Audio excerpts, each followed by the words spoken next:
Hello बच्चों, आज हम पढ़ते हैं मैटर इन आवर सराउंडिंग्स का सेकंड पार्ट। पिछले वाले लेक्चर में हमने फर्स्ट पार्ट पढ़ा था, जिसमें हमने आपको बताया था कि मैटर क्या होता है और बहुत सारे एग्जांपल्स के तहत हमने आपको समझाया था कि मैटर क्या है। एक चीज मैंने आपको बताई थी कि matter is made up of particles. Okay, तो आज हमें क्या करना था? आज हमें करना था अगला टॉपिक। ये हमारा सेकेंड पार्ट है इस चैप्टर का। तो आज हम पढ़ेंगे properties of particles of matter. जो मैटर के पार्टिकल्स होते हैं उनकी क्या क्या प्रॉपर्टीज होती है। आप इन प्रॉपर्टीज को कैरेक्टरिस्टिक्स भी लिख सकते हैं, characteristic of particles of matter, या फिर आप कह देते हैं properties of particles of matter. एक ही बात है। मैटर क्या होता है ये मैंने आपको बताई दी थी, और ये जो मैटर होता है ये पार्टिकल से मिलकर के बना होता है। ये भी मैंने आपको क्लियर कर दिया कि मैटर क्या होता है और मैटर पार्टिकल से मिलकर के बना होता है। तो आज हमें क्या करना है, इन्हीं पार्टिकल्स की प्रॉपर्टीज के बारे में पढ़ना है। ये जो पार्टिकल्स हैं इनकी क्या क्या प्रॉपर्टीज होती है। तो सबसे पहले हम कौन सी प्रॉपर्टी देखेंगे? सबसे पहले जो प्रॉपर्टी है वो आती है particles of matter are very small. जो मैटर के पार्टिकल्स होते हैं वो बहुत छोटे होते हैं। इतने छोटे होते हैं कि आप इनको देख भी नहीं सकते, बहुत छोटे हैं। आप अगर किसी एक क्रिस्टल को भी लोगे, जैसे हमने अपने एक सॉल्ट का क्रिस्टल लिया, क्रिस्टल का मतलब होता है दाना, वो आपने लिया, तो उसके अंदर भी मिलियंस ऑफ पार्टिकल्स होंगे। ये आप समझ सकते हैं कि मैटर के पार्टिकल्स कितने छोटे हैं। आप सोच भी नहीं सकते कितने छोटे होते हैं। इस चीज को हम एक एक्टिविटी से करते हैं। हमने यहाँ पर 4 बीकर लिए हैं, 4 कंटेनर, यहाँ पे आप कह सकते हैं कि 4 ग्लास हमने लिए हैं, और ये चारों जो ग्लास है ना ये 100 ml के हैं। ये चारों ग्लास 100 ml के हैं। ये सभी ग्लासों में हमने क्या भर दिया? पानी भर दिया। ठीक है, इसमें भी हमने पानी भर दिया है, इसमें भी हमने पानी भर दिया है, इसमें भी हमने पानी भर दिया है, और इसमें भी हमने पानी भर दिया है। ठीक है, चारों ग्लासों में हमने पानी भर दिया है। इसमें हमने कितना वाटर भरा है? 100 ml, और इस सभी में हमने 90 ml वाटर फिल किया है। इसमें भी 90 ml वाटर फिल किया, इसमें भी 90 ml वाटर फिल किया। इसमें 100 ml वाटर फिल है, इसमें 90 ml वाटर फिल है।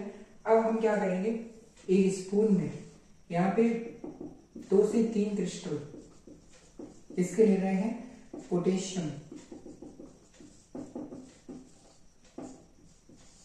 पर मैग्नेट के। हम क्या कर रहे हैं, यहाँ पर 2 से 3 क्रिस्टल पोटेशियम पर मैग्नेट के ले रहे हैं। अब क्या करेंगे, इन 2 से 3 क्रिस्टल को हम इसमें डालेंगे। ठीक है, तो इसका कलर क्या होगा? इसका कलर चेंज हो जाएगा। जो अभी बॉर्डर ट्रांसपेरेंट था इसका कलर क्या होगा? चेंज हो जाएगा। अब क्या करेंगे, इसमें से 10 ml पानी जो है उठाएंगे, इसको इसमें डाल देंगे। जब हमने इसका 10 ml पानी इसमें डाला तो इसमें कितना हो गया? 100 ml हो गया। इसमें भी 100 था, इसमें भी 100 हो गया। तो इसमें कोई चेंज आएगा क्या? इसका 10 ml हमने इसमें डाला था, इसमें कोई चेंज आएगा क्या? मतलब क्या इसका कलर चेंज होगा? क्या इसका कलर चेंज होगा? नहीं होगा ना। क्यों नहीं होगा? होगा।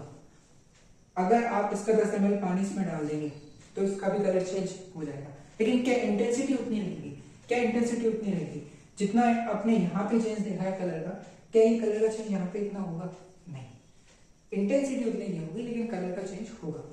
अब हम क्या कर रहे हैं, इसका 10 ml पानी इसमें डाल दे रहे हैं, इसमें भी 100 ml हो जाएगा। क्या इसमें कलर चेंज होगा? होगा, लेकिन इससे कम इंटेंसिटी इसमें रहेगी। फिर 10 ml पानी इसका इसमें डाल दे रहे हैं, इसमें कलर चेंज होगा, इंटेंसिटी और कम होगी। अब जैसे जैसे ये प्रोसेस को आगे बढ़ाएंगे वैसे वैसे क्या होगा? इंटेंसिटी कम हो जाएगी। जैसे जैसे आप इस प्रोसेस को आगे बढ़ाएंगे वैसे वैसे इंटेंसिटी कम हो जाएगी, जो आपको कलर दिख रहा है ना इसकी। और ये प्रोसेस ऐसा नहीं है कि 4 बार होगी, ये प्रोसेस कई बार करेंगे, धीरे धीरे करके इंटेंसिटी क्या हो जाएगी? कम हो जाएगी। एक टाइम ऐसा आएगा जब आपको दिखेगी भी नहीं, जब आपको दिखेगा भी नहीं कि कलर क्या है क्या नहीं है, तब भी होगा, थोड़ा बहुत तो होगा। क्योंकि इस समय क्या पता चलता है? इस समय पता चलता है कि आपने अगर एक क्रिस्टल लिया है पोटेशियम परमैंगनेट, ये जो है ना ये 1 क्रिस्टल है। ये क्या है? ये 1 क्रिस्टल है, और इस क्रिस्टल में कई सारे पार्टिकल्स हैं, मिलियंस ऑफ पार्टिकल्स हैं इस एक क्रिस्टल में। एक क्रिस्टल में मिलियंस ऑफ पार्टिकल्स बैठे हुए, बिलियंस ऑफ पार्टिकल्स हैं। इससे क्या समझ में आ रहा है कि मैटर के जो पार्टिकल्स होते हैं ना बहुत छोटे होते हैं। आप सोचिए इतने छोटे से क्रिस्टल में इतने सारे पार्टिकल्स, तो सोचो एक पार्टिकल कितना छोटा होगा। एक छोटे से क्रिस्टल में इतने सारे पार्टिकल्स में मिलियंस ऑफ पार्टिकल्स, तो सोचिए कि मैटर के पार्टिकल्स कितने छोटे होंगे। यही एक्टिविटी से आपको समझ में आएगा कि मैटर के पार्टिकल्स जो होते हैं ना बहुत छोटे होते हैं।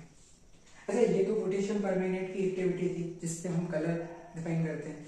एक एक्टिविटी होती है जब आप किसको लेंगे, डिटॉल को देखें। डिटॉल में आप देखेंगे उसकी जो स्मेल आती है तो उसकी स्मेल की भी जो इंटेंसिटी है ना वो कम हो जाएगी। जैसे आपका यहाँ पे लिख रहा है ना पोटेशियम परमैंगनेट का, इसी वजह से क्या होगा, अगर आप डिटॉल का एग्जांपल ले रहे हैं तो डिटॉल की इंटेंसिटी जो स्मेल की इंटेंसिटी है वो कम हो जाएगी। यहाँ पे कलर आ रहा है, यहाँ पे कलर आ रहा है और उसमें क्या आएगा, स्मेल की इंटेंसिटी आएगी। यहाँ पे कलर धीरे धीरे क्या हो रहा था, कम हो रहा था, और उसमें स्मेल कम होगी, उसमें क्या होगा, स्मेल कम होगी। तो पहली एक्टिविटी आपको समझ में आई, मतलब पहली प्रॉपर्टी आपको समझ में आई कि पार्टिकल्स जो होते हैं मैटर के बहुत छोटे होते हैं। आप अनुमान भी नहीं लगा सकते कितने छोटे होंगे। मैं आपको फिर बता दूं, आप अगर एक शुगर का क्रिस्टल लेते हैं, छोटा सा दाना, आप सोचिए वो एक क्रिस्टल में भी मिलियंस ऑफ पार्टिकल है। सोचिए एक पार्टिकल कितना छोटा होगा, ठीक है। तो पार्टिकल्स कितने बहुत छोटे हैं, particles of matter are very small, ठीक है। तो ये आपकी पहली प्रॉपर्टी है। इसके बाद हम आगे बढ़ते हैं, सेकेंड प्रॉपर्टी के बारे में देखना है।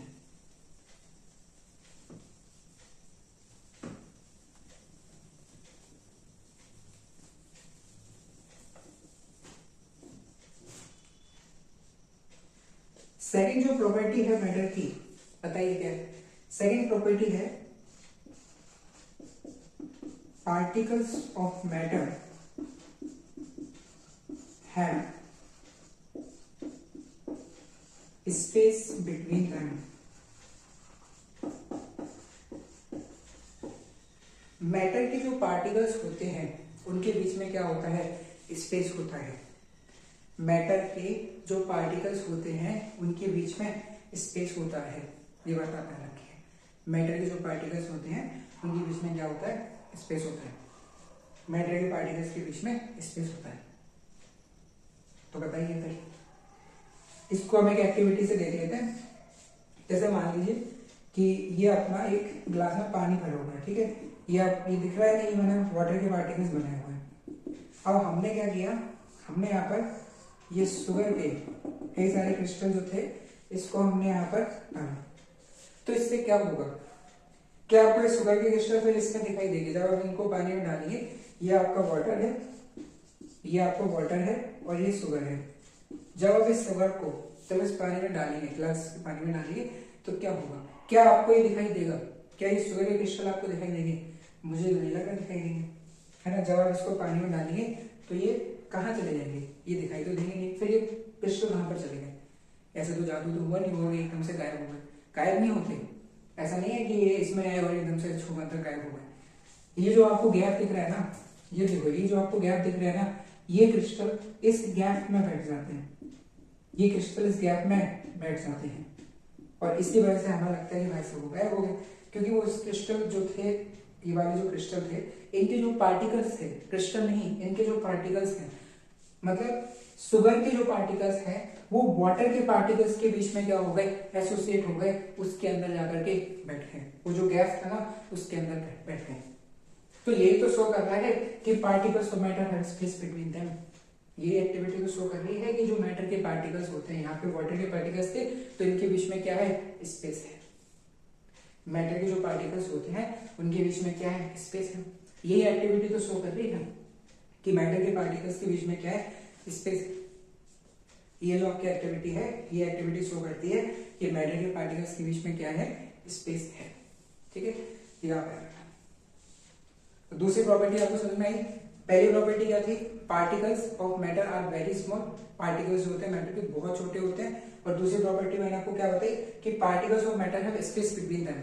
जो पार्टिकल्स होते हैं मैटर के, वो उनके बीच में स्पेस होता है, जगह होती है। ये खाली जगह दिखी थी, इसमें ये शुगर के पार्टिकल्स आकर के बैठ गए थे, इसलिए वो दिखाई नहीं दे रहे थे। तो इससे क्या शो हुआ कि स्पेस होता है उनके बीच में, ठीक है। तो इसके बाद में नेक्स्ट आगे बढ़ते हैं, इसकी third property.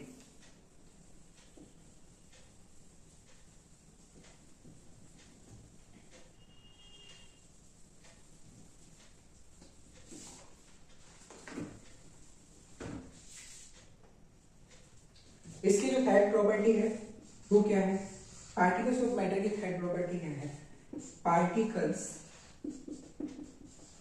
Of matter are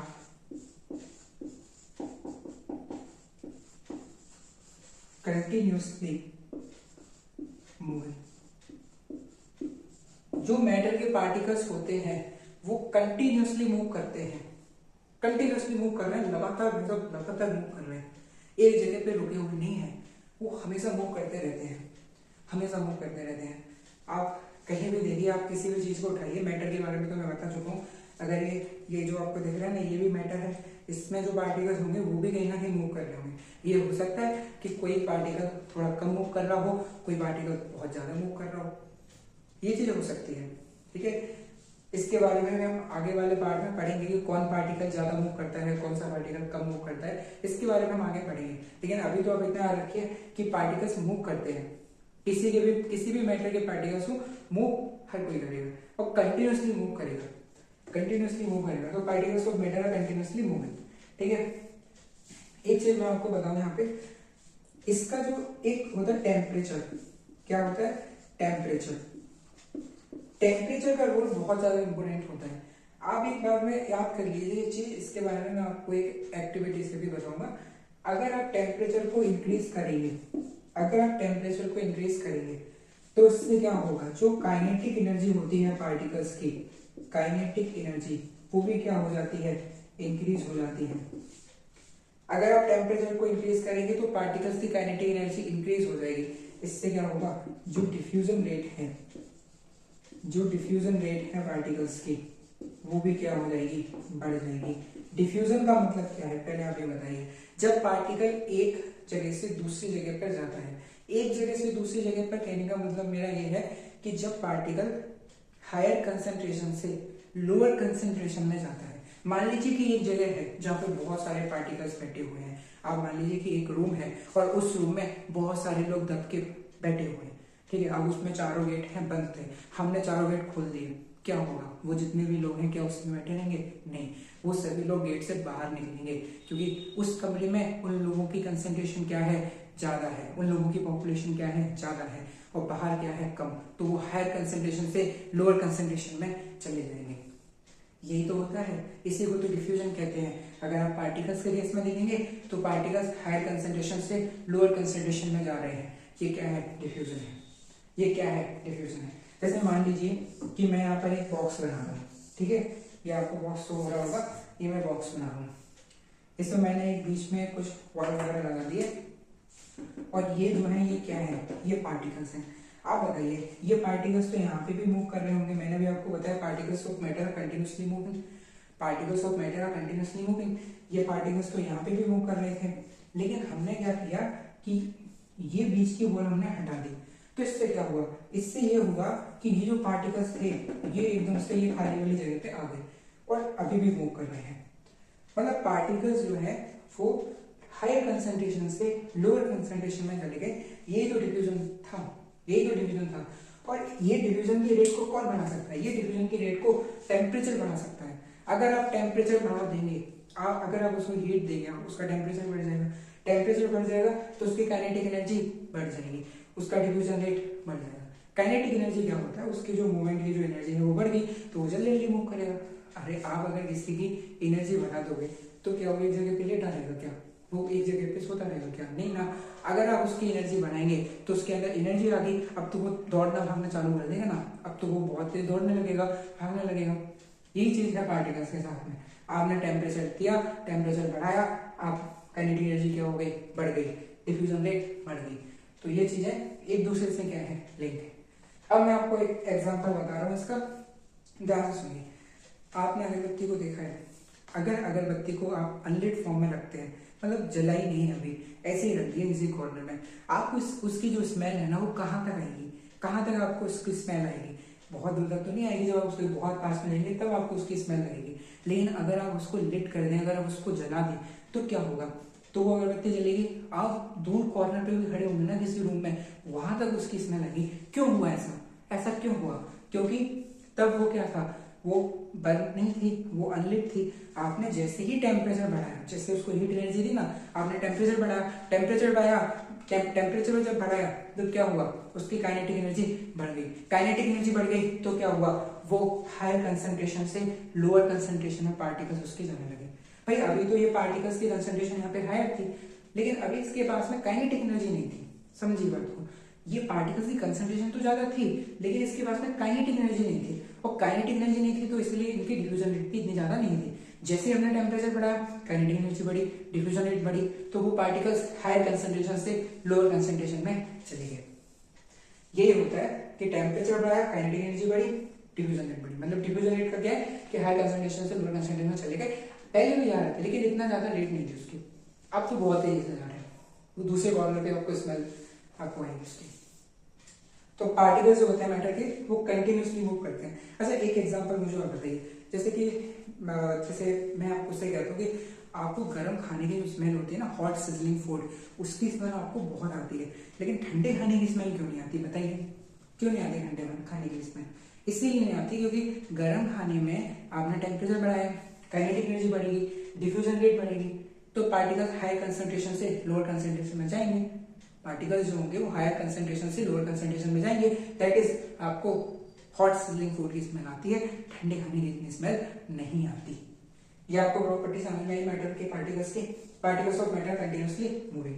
तो तीन प्रॉपर्टी आपने पढ़ ली है, एक एक करके आप रिवाइज करिए। सबसे पहले पार्टिकल्स जो होते हैं मैटर के वो बहुत छोटे होते हैं।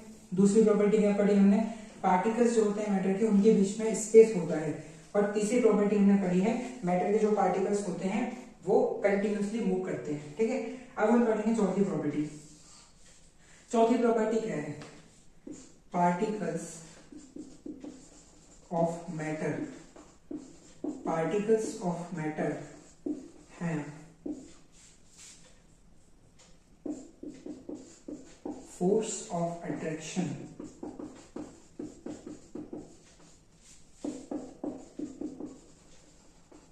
Between them. जो मैटर के पार्टिकल्स होते हैं उनके बीच में क्या होता है, फोर्स ऑफ अट्रैक्शन होता है। जो मैटर के पार्टिकल्स होते हैं उनके बीच में फोर्स ऑफ अट्रैक्शन होता है। फोर्स ऑफ अट्रैक्शन का क्या है, जैसे मान लीजिए कि ये मैटर है, ठीक है, ये मैटर है, अब इसमें ये पार्टिकल्स है, तो ये पार्टिकल्स एक दूसरे से अट्रैक्टेड होते हैं। ये पार्टिकल्स एक दूसरे से अट्रैक्टेड होते हैं, ये इसका मतलब है। ये जो मैटर था इसके पार्टिकल्स एक दूसरे से क्या थे, अट्रैक्टेड थे। इनके बीच में फोर्स ऑफ अट्रैक्शन होता है। मैं आपको एक एक्टिविटी से समझाता हूँ। जैसे मान लीजिए कि 8-10 लोग खड़े हुए हैं, एक व्यक्ति यहाँ पे है, एक यहाँ पर है, एक यहाँ पर है, एक यहाँ पर है, ऐसे एक चेन बनी हुई है। ठीक है, तो हर एक को इसी तरीके से नॉर्मल तरीके से ऐसे हाथ करते हुए, ऐसे कंधे पर हाथ डालते हैं ना, ऐसे करके खड़े हुए दोनों ऐसे ऐसे। तो एक बात बताइए, एक सामने से आदमी आया भागता हुआ, उन लोगों को धक्का दे दिया, ठीक है, ये तो बिखर जाएंगे ना ये। अब दूसरी बार में दूसरा केस बता रहे हैं, ऐसी एक चैन बनी हुई है, ठीक है, और अब की बार ये जो पकड़े हुए ना, बहुत ही मजबूती से हाथ को पकड़े हुए हैं, ऐसे पकड़े हुए हैं हाथ को, तो क्या होगा, अगर एक आदमी आएगा सामने से तो क्या वो इतनी इजीली इनको हटा सकता है जैसे फर्स्ट केस में हटाया था? नहीं हटा पाएगा। क्यों नहीं हटा पाएगा? क्योंकि सेकंड केस में बहुत ही स्ट्रॉन्ग फोर्स ऑफ अट्रैक्शन है इनके बीच में, जबकि फर्स्ट केस में क्या था, फर्स्ट केस में फोर्स ऑफ अट्रैक्शन इतना ज्यादा नहीं था। तो पार्टिकल्स के बीच में फोर्स ऑफ अट्रैक्शन तो होगा, लेकिन स्ट्रॉन्ग भी हो सकता है और वीक भी हो सकता है। पार्टिकल्स के बीच में फोर्स ऑफ अट्रैक्शन तो होगा, लेकिन स्ट्रॉन्ग भी हो सकता है और वीक भी हो सकता है। ये तो डिपेंड करेगा किस टाइप का, मतलब किस टाइप का मैटर है ना। तो जिस टाइप का मैटर होगा उस टाइप के पार्टिकल्स के बीच में किसी में आपका स्ट्रॉन्ग फोर्स ऑफ अट्रैक्शन होगा, किसी में वीक फोर्स ऑफ अट्रैक्शन होगा। ये तो डिपेंड करेगा, ये चीज तो डिपेंड करेगी। अब चलो देखते हैं, एक बार बताइए, अगर जैसा मैंने आपको अभी एक्टिविटी में बताया था कि अगर स्ट्रॉन्ग फोर्स ऑफ अट्रैक्शन है, अगर पार्टिकल्स के बीच में फोर्स ऑफ अट्रैक्शन क्या है, बहुत ज्यादा है, तो क्या होगा इससे? क्या आप उसको इजीली ब्रेक कर पाएंगे? क्या उस पार्टिकल को नहीं कर पाएंगे, क्योंकि बहुत ही मजबूती से पकड़े हुए एक दूसरे को। लेकिन अगर मैं वही देखूं कि अगर पार्टिकल्स के बीच का फोर्स ऑफ अट्रैक्शन क्या है, कम, तो फिर क्या होगा, वो इजिली एक दूसरे को ब्रेक कर देंगे, मतलब कोई चीज आप उसको ब्रेक कर सकते हैं। ठीक है, मैं इसको एक एग्जाम्पल से बताता हूँ। एक तरफ हमने लिए चौक और दूसरी तरफ हमने एक आयरन की रॉड ली है। एक तरफ हमने चौक ली है, दूसरी तरफ हमने आयरन की रॉड ली है। बताइए आप इन दोनों में से किसको आराम से ब्रेक कर पाएंगे? आपके पास में एक तरफ चौक है और एक तरफ आयरन की रॉड है, आप इन दोनों में से किसको ब्रेक कर पाएंगे? क्या आप चौक को ब्रेक कर लेंगे? क्या आप आयरन रॉड को ब्रेक कर लेंगे? अच्छा, इससे पहले मुझे बताओ आप इस कैसे पता चलेंगे करेंगे? इससे पहले मुझे बताओ कि इन दोनों में से फोर्स ऑफ अट्रैक्शन किसका ज्यादा है? ये भी पार्टिकल से बना है, ये भी पार्टिकल से बना है, इन दोनों में से फोर्स ऑफ अट्रैक्शन किसका ज्यादा है पार्टिकल्स के बीच में? ऑब्वियसली आयरन रॉड का ज्यादा है, बहुत ज्यादा है, क्योंकि चौक के जो पार्टिकल्स हैं उनके बीच में फोर्स ऑफ अट्रैक्शन बहुत कम है और आयरन रॉड के पार्टिकल्स के बीच में फोर्स ऑफ अट्रैक्शन क्या है? बहुत ज्यादा है। तो कौन सा इजिली ब्रेक होगा? चौक इजिली ब्रेक हो जाएगी, चौक इजिली ब्रेक हो जाएगी। क्यों हो जाएगी? क्योंकि इसमें जो फोर्स ऑफ अट्रैक्शन है वो बहुत कम है। ये जो मैंने एरो से बताया ये क्या है? Force of attraction. ये क्या है? ये फोर्स ऑफ अट्रैक्शन है। आपको समझ में आएगा कि क्यों ये चौक इजिली ब्रेक हो गई, आयरन रॉड क्यों ब्रेक नहीं हुई? क्योंकि आयरन रॉड के बीच में जो पार्टिकल मतलब आयरन रॉड के जो पार्टिकल्स हैं उनके बीच में फोर्स ऑफ अट्रैक्शन बहुत ज्यादा है, इसीलिए आयरन रॉड ब्रेक नहीं हो रही है इजिली। चौक इजिली ब्रेक क्यों हो गई? क्योंकि इनके जो पार्टिकल्स हैं उनके बीच में फोर्स ऑफ अट्रैक्शन बहुत कम है, इसलिए चौक क्या हो गई? ब्रेक हो गई। सिंपल है। तो पार्टिकल्स ऑफ मैटर है force of attraction between them. Force of attraction तो होगा, चाहे कम हो चाहे ज्यादा हो। अगर मैटर है तो स्वाभाविक सी बात है कि वो पार्टिकल से बना है, और पार्टिकल से बना है तो पार्टिकल्स के बीच में फोर्स ऑफ अट्रैक्शन होगा। ऐसा हो ही नहीं सकता कि मैटर के पार्टिकल्स के बीच में फोर्स ऑफ अट्रैक्शन ना हो, बिल्कुल होगा। ठीक है, बिल्कुल होगा। तो ये मैंने आपको चौथी प्रॉपर्टी बताई थी। ठीक है, तो फिर से मैं एक बार चारों प्रॉपर्टीज को एक बार आपको रिवाइज करा देता हूँ। सबसे पहली प्रॉपर्टी मैंने क्या बताई कि पार्टिकल्स जो होते हैं बहुत छोटे होते हैं। दूसरी मैंने क्या बताई कि पार्टिकल्स के बीच में स्पेस होता है। तीसरी मैंने क्या बताई कि पार्टिकल्स कंटिन्यूअसली मूव करते हैं। और चौथी प्रॉपर्टी क्या बताई कि पार्टिकल्स जो होते हैं उनके बीच में फोर्स ऑफ अट्रैक्शन होता है, एक दूसरे को अट्रैक्ट करे होते हैं, फोर्स ऑफ अट्रैक्शन होता है। ठीक है, तो ये आपका properties of particles of matter वाला टॉपिक है वो कंप्लीट हो चुका है। आज का जो पार्ट था वो इसी टॉपिक पर था। अगला जो पार्ट आएगा उसमें हम क्या करेंगे? उसमें हम समझेंगे स्टेट्स ऑफ मैटर के बारे में, कि मैटर जो होता है वो कौन कौन सी स्टेट्स में पाया जाता है। अभी आपने जितने भी पार्टिकल्स के बारे में चीजें पढ़ी हैं, आप अलग अलग स्टेट्स पढ़ेंगे जब मैटर की, तो एक दूसरे से कंपेयर करेंगे कि भाई जैसे फोर्स ऑफ अट्रैक्शन सॉलिड में कैसा होगा, लिक्विड में कैसा होगा, गैस में कैसा होगा, सारी चीजें आएंगी। ठीक है, तो ये आपका टॉपिक हो गया कंप्लीट, स्टेट्स ऑफ मैटर कल हम पढ़ेंगे। Thank you.